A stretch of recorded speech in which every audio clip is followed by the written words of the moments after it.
मैं अपने दुर्योधन के साथ खड़ा हूँ माधव, वो मेरा मित्र है, मेरे पास जो कुछ है वो उसी का दिया हुआ है। कृष्ण मुस्कुराए, सुनते रहे, बीच में नहीं बोले, डिस्टर्ब नहीं किया, सिर्फ सुनते रहे, सुनते गए, सुनते गए। श्री कृष्ण ने कहा हो गया? बोले जी। बोले सुनो, इतनी सी विपत्तियों में तुम अधर्म का साथ देने के लिए तैयार हो गए? सुनो, मैं तुम्हें अपनी विपत्तियां सुनाता हूँ और सुन लो। कृष्ण के चाहने वालों, थोड़ी थोड़ी बात पर माला छोड़ के भाग जाने वालों, इच्छा पूरी न होने पर मंदिर न जाने की कसम खाने वालों, सुन लो ध्यान से। श्री कृष्ण बोले कर्ण, तुमने तो ये सब जन्म के बाद सहा, जरा मेरे जीवन की भी कहानी सुनो। मेरे जीवन में तो विपत्तियां मेरे जन्म से पहले ही बाहर खड़ी थी। मेरा जन्म भी नहीं हुआ था, उससे पहले मेरी मौत मेरी प्रतीक्षा कर रही थी। मेरी मौत मेरी प्रतीक्षा कर रही थी मेरे जन्म से पहले। मेरे जन्म से पहले मेरे जितने भी भाई हुए उन सबको मार दिया गया था, किसी और के हाथों से नहीं, मेरे मामा के हाथों से मार दिया गया था मेरे जन्म से पहले। क्या कहोगे कर्ण उस बात को?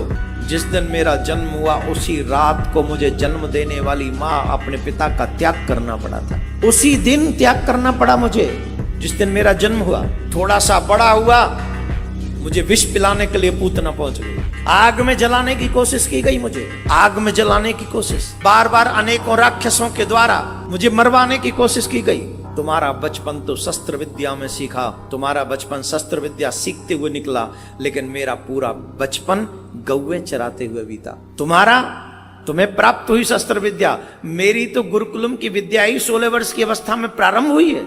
जन्म देने वाली माँ को छोड़ दिया कब? जन्म लेते ही। और फिर 11 वर्ष बाद उस माँ को भी छोड़ना पड़ा जिस माँ ने मुझे पाल पोस के इतना बड़ा किया। अपनी प्यारी गोपियों को छोड़ के आना पड़ा, अपने प्यारे ग्वाल वालों को छोड़ के आना पड़ा, अपने मैया बाबा को छोड़ के आना पड़ा। इतना ही नहीं है, मथुरा आने पर भी जरासंध ने एक बार नहीं 17 बार मेरे ऊपर चढ़ाई की।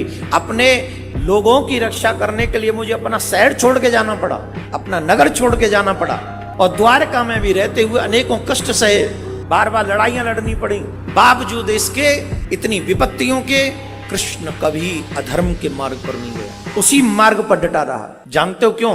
कितनी भी कठिन परिस्थितियां क्यों ना हो, कोई भी कठिन परिस्थिति तुम्हें अधर्म के मार्ग पर जाने के लिए परमिशन नहीं देती, आज्ञा नहीं देती है, कदापि नहीं देती। अगर मार्ग में सिर्फ कांटे ही कांटे हों, माना मार्ग में कांटे ही कांटे हैं, लेकिन मार्ग छोड़ के भागने से तो बढ़िया है अपना हर एक कदम सोच समझ के रखो कि तुम्हें अगला कदम कहां सुरक्षा प्रदान कर सकता है। एक एक कदम स्टेप बाय स्टेप रखो। किसी भी स्थिति में, कोई भी कठिन परिस्थिति तुम्हें अधर्म के मार्ग पर चलने की आज्ञा नहीं देती, बिल्कुल भी नहीं देती। और जो ऐसा मानते हैं उन्हें कठिन परिस्थितियों का माना रास्ता कांटों से भरा है, पर अगला कदम तुम सोच के रखो, ये थोड़ी ना मना है। चुनौतियां, दुख, मुसीबत, परेशानियों से घबराकर जो व्यक्ति कुमार्ग पर चला जाता है वो एक जन्म नहीं अनेकों जन्मों को बर्बाद कर लेता है। मनुष्य जीवन ही ऐसा है जिसमें हर एक कष्ट को सहते हुए भी जो धर्म के मार्ग पर चलता रहता है वही मेरे गोविंद को प्राप्त कर पाता है। अब बताइए समझाने वाले कौन? श्री कृष्ण। दुर्योधन की तो बात छोड़ो, कर्ण भी समझा गया।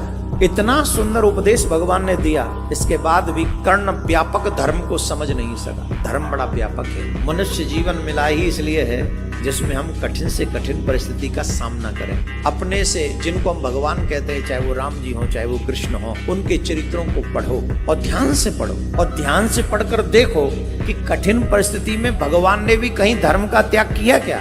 अच्छा, राम जी की तो बात अलग है, उन्होंने तो सीधे सीधे कहा कि जो हो जाए, मैं तो कुछ। कृष्ण जी की बात अलग है। कृष्ण जी कहते हैं मैं झूठ भी बोलूंगा तो धर्म की रक्षा के लिए, मैं चोरी भी करूंगा तो धर्म की रक्षा के लिए, मैं रण छोड़ भी नाम रखवाऊंगा तो धर्म की रक्षा के लिए, मैं युद्ध भी नहीं लड़ूंगा तो धर्म की रक्षा के लिए, और बिना लड़े भी युद्ध जितवा दूंगा तो भी धर्म की रक्षा के लिए। यदा यदा धर्मस्य ग्लानिर्भवति भारतः अभ्युत्थानम् अधर्मस्य तदात्मानं सृजाम्यहम् परित्राणाय साधूनां विनाशाय च दुष्कृतां धर्म संस्थापनार्थाय संभवामि युगे।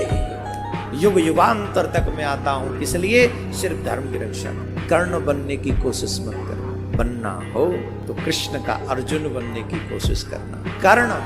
कर्ण में और अर्जुन में अंतर है। बलवान तो कर्ण भी बहुत है, और मैं अगर ये अतिशयोक्ति नहीं होगी, क्षमा करे भगवान, शायद अर्जुन से ज्यादा कर्ण बलवान है, परंतु एक कमी है, निज स्वार्थ की खातिर वो अधर्म के साथ खड़ा हो गया।